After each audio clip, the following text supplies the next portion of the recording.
Αγαπητοί μαθητές, γεια σας! Η φίλη μας Αλεξία μας ζήτησε να εξηγήσουμε ποια είναι η διαφορά των λέξεων απλά και απλώς.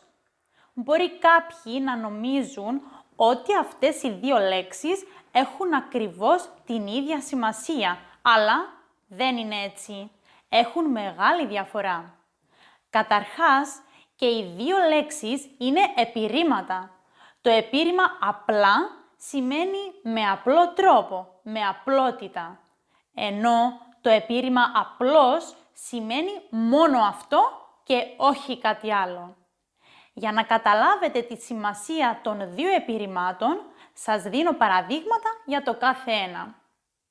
Για το επίρρημα απλά λέμε «Ο καθηγητής αυτός έχει την ικανότητα να μιλά απλά και έτσι τον καταλαβαίνουν σχεδόν όλοι. Μιλά δηλαδή με απλό τρόπο». Άλλο παράδειγμα. Τον αγαπούν όλοι, συγγενείς και φίλοι, διότι συμπεριφέρεται απλά, δηλαδή με απλότητα.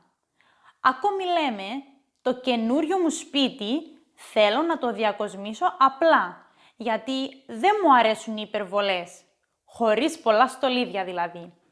Και τέλος, η Μαρία ντύνεται απλά και αυτό μου αρέσει πολύ, δηλαδή με απλά και λιτά ρούχα.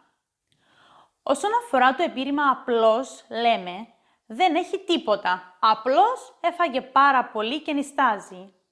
Το μόνο που έχει δηλαδή είναι ότι νηστάζει, δεν έχει τίποτα άλλο. Επίσης λέμε, μην του δίνει σημασία, απλώς δεν ξέρει τι λέει.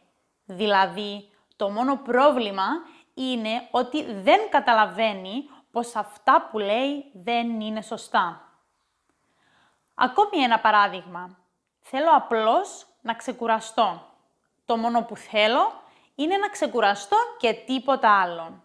Και τέλος, δεν του μίλησα άσχημα, απλώς τον κοίταξα αυστηρά.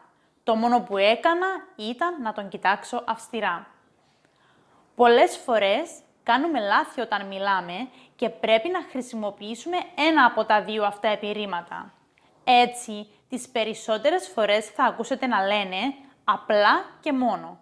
Αυτή η φράση όμως είναι λάθος. Ο σωστός τρόπος είναι μόνο και μόνο ή απλώς και μόνο.